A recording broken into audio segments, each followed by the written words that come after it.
Hello and welcome back to my YouTube channel. I am doctor Mohammad Danish.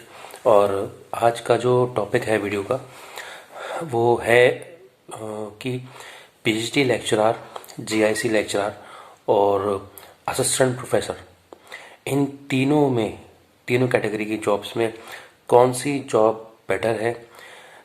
हालांकि तीनों ही job जो है गवर्नमेंट जॉब होती हैं, तीनों ही जो है कमीशन के थ्रू आती हैं, लेकिन बहुत सारे बच्चे कंफ्यूज रहते हैं कि वो पीजीटी लेक्चरर के लिए अप्लाई करें या जीआईसी लेक्चरर के लिए अप्लाई करें या यूपीएचसीएससी जो एजुकेशन सर्विस कमीशन है उसके थ्रू होने वाले असिस्टेंट प्रोफेसर एग्ज़ाम को ऑप्ट करें। ओके, तो ये तीन ऑप्शन जब आपके सामने होते हैं टीचिंग में ख़ास तौर पे, तो कभी कभी बच्चे जो है कंफ्यूज हो जाते हैं और बच्चों ने सवाल भी किया है कि सर हम पीजीटी के लिए जाएं या जीआईसी लेक्चरर के लिए जाएं या असिस्टेंट प्रोफेसर की जॉब को ऑप्ट करें, इन तीनों में से कौन सी बेटर है।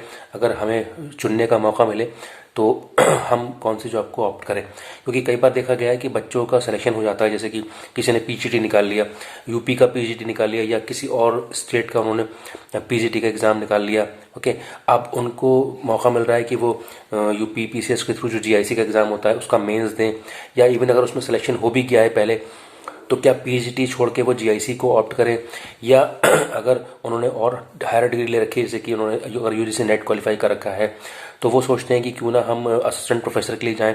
तो तीनों में फ़र्क क्या है, कौन सा जॉब को चुनना बेटर रहेगा, क्योंकि अगर हम किसी दूसरी जॉब को चूज़ कर रहे हैं तो कहीं ना कहीं हम जो है एक पहला ऑप्शन जो है वो छोड़ के आ रहे हैं। ओके, तो हमेशा एक बात ध्यान में रखनी पड़ती है कि जब हम कोई ऑप्शन सेलेक्ट करते हैं, जब हमारे सामने अल्टरनेटिव्स होते हैं, तो हम ये चीज़ देखते हैं कि अपॉर्चुनिटी कॉस्ट क्या है।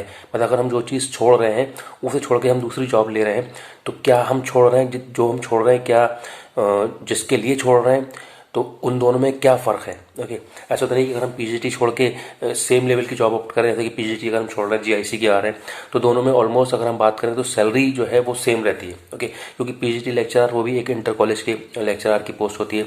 जीआईसी की अगर हम बात करें, क्योंकि राजकीय इंटर कॉलेज जो कि गवर्नमेंट के कॉलेजेस हैं, उसमें अगर आप पीजीटी की जॉब कर रहे हैं तो भी वो भी सेम सैलरी स्ट्रक्चर होता है, सेम सैलरी रहती है, कोई बहुत ज़्यादा डिफरेंस नहीं होता है। ओके, तो एक सेम लेवल पे आप एजुकेट कर रहे हैं बच्चों को, वहाँ भी हाई स्कूल इंटर के बच्चों को पढ़ा रहे हैं, यहाँ भी इंटरमीडिएट के बच्चों को पढ़ाएंगे। ओके, तो उसके अलावा हम बात करते हैं अगर असिस्टेंट प्रोफेसर की, जो कि यूपीएचसीएससी, और यही नहीं, अगर किसी और स्टेट का भी आप दे रहे हो, चाहे वो हरियाणा का या बिहार का या उत्तराखंड का या बंगाल का या आपके पंजाब का।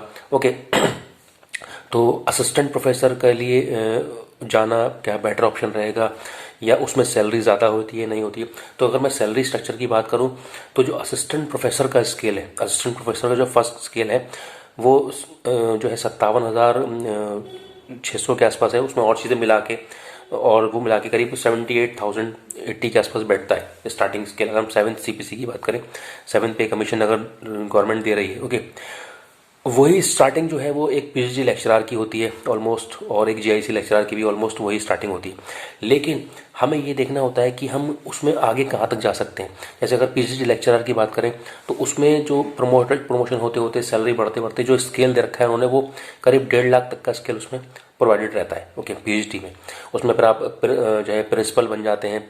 प्रिंसिपल के लिए फिर अलग से हायरिंग होती है, या तो प्रमोट होके हो जाते हैं या फिर आपको उसके लिए वो एंट्रेंस देना पड़ता है। ओके, उसके लिए अलग भर्ती निकलती है, कई बार इंटरनली प्रमोट हो जाते हैं कुछ। उसमें से जो है पीजीटी की अगर हम बात करें तो वो डीआईओएस भी बन जाते हैं, जो कि एक डिस्ट्रिक्ट लेवल का जो एक ऑफिसर होता है, लेकिन वो भी पीसीएस के थ्रू आता है, कमीशन के थ्रू आता है, कई बार प्रमोट होके भी बन जाते हैं।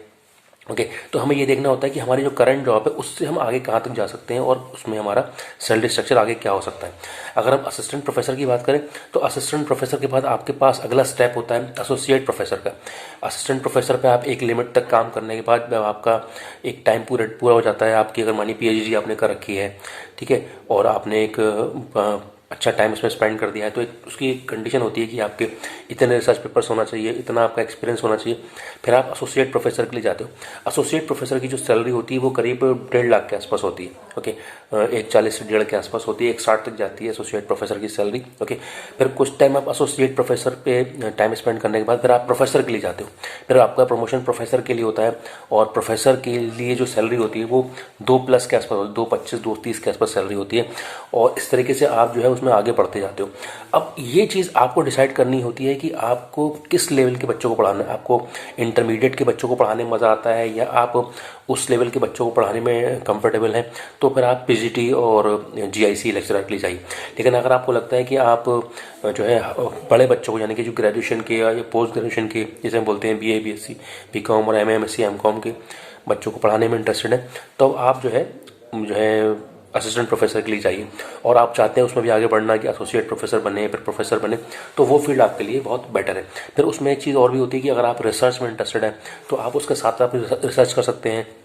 रिसर्च पेपर्स वगैरह का लिखना, किताबें लिखना, बुक राइटिंग करना, उसमें थोड़ा सा आप और ज़्यादा बढ़ जाते हैं।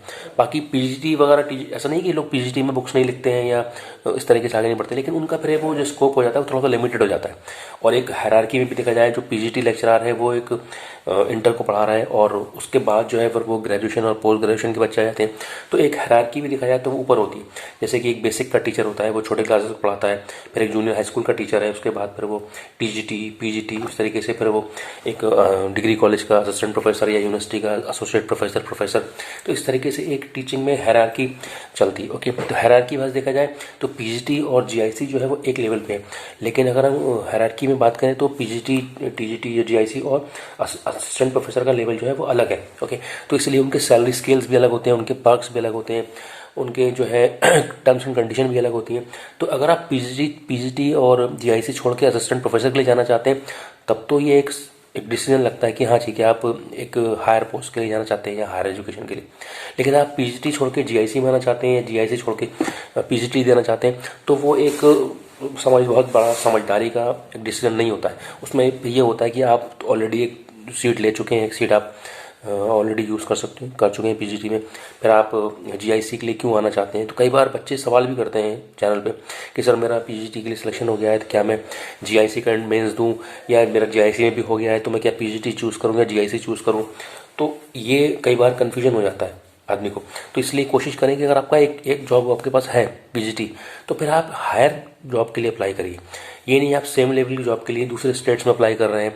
कई बार उत्तराखंड के बच्चे जो है यूपी में अप्लाई कर रहे हैं या हरियाणा के बच्चे यूपी में अप्लाई कर रहे हैं, तो उसमें कोई बहुत ज़्यादा डिफरेंस आपकी लाइफ में नहीं आएगा। आप फोकस रहिए, अपनी एक जॉब को पे फोकस करिए। हाँ, करियर में आगे बढ़ना अच्छी बात होती है, सब लोग बढ़ना चाहते हैं, वो उसमें कोई दिक्कत नहीं है कि आप पीएचडी करना चाह रहे हैं या नेट पर। अगर हम सैलरी वाइज देखें तो सैलरी वाइज भी असिस्टेंट प्रोफेसर की जो जॉब है उसमें ज़्यादा सैलरी मिलती है एज़ कम्पेयर टू पीजीटी और जीआईसी। अगर हम लेवल ऑफ टीचिंग की बात करें तो दोनों में फ़र्क है। दोनों में, एक में आप इंटरमीडिएट के बच्चों को पढ़ाते हैं और असिस्टेंट प्रोफेसर में आप डिग्री कॉलेज। और तो ये सारी चीज़ें हमें देख के चलनी है जब हम जॉब का सिलेक्शन करें, चाहे वो पीजीटी हो, चाहे वो जीआईसी हो, चाहे वो असिस्टेंट प्रोफेसर की जॉब हो। ठीक है, सैलरी स्ट्रक्चर डिफरेंट है, लेवल ऑफ टीचिंग का फ़र्क होता है, प्रमोशन में भी आप देखेंगे तो प्रमोशन होने के बाद आप कहाँ कहाँ जा सकते हैं, किस लेवल तक पहुँच सकते हैं, इसका भी फ़र्क पड़ता है। तो उस लिहाज से देखा जाए तो पीजीटी और जीआईसी की तो जॉब एक ऑलमोस्ट एक लेवल पे, लेकिन असिस्टेंट प्रोफेसर की जो जॉब है वो पीजीटी और जीआईसी से एक स्टेप आगे है। ओके, तो कभी भी कंफ्यूज मत होइए, और अगर आपको एक जॉब अगर आपकी लग जाती है तो आप कोशिश करिएगा उससे हायरार्की में जो दूसरी जॉब है, ऊंची जॉब है, उसके लिए तो आप एक बार ट्राई कर सकते हैं। लेकिन सेम लेवल की जॉब पे स्विच करने में कोई फ़ायदा नहीं है, क्योंकि सैलरी भी सेम रहती है। आपको जॉब तीनों ही गवर्नमेंट है, तीनों ही जो है कमीशन के थ्रू आती हैं। ठीक है, तीनों ही सरकारी नौकरी है, परमानेंट जॉब है, बट सैलरी का फ़र्क है, प्रमोशन का फ़र्क है, स्कोप में फ़र्क है। ठीक है, लेवल ऑफ टीचिंग में फ़र्क होता है। ओके, तो कभी भी कंफ्यूज होने की ज़रूरत नहीं है। तो ये मैंने आपको छोटा सा एक गाइडेंस दिया रिगार्डिंग पीजीटी, जीआईसी और असिस्टेंट प्रोफेसर की जॉब के रिगार्डिंग कि कौन सी उसमें बेटर है, किसको करना फ़ायदा है या किस में जाना चाहिए। तो सबसे पहले आपको ये डिसाइड करना है, ओके, कि किस लेवल ऑफ टीचिंग को आप जाना चाहते हैं, उसके बाद आप डिसाइड करिए। ओके, तो ये रहा आज का छोटा सा एक सेशन। अगर आपको ये चीज़ें समझ में आई हो तो इसको ज़रूर लाइक करिएगा, इस वीडियो को शेयर करिएगा और सब्सक्राइब करिएगा channel Danish career counselling. Thank you very much, thanks for watching.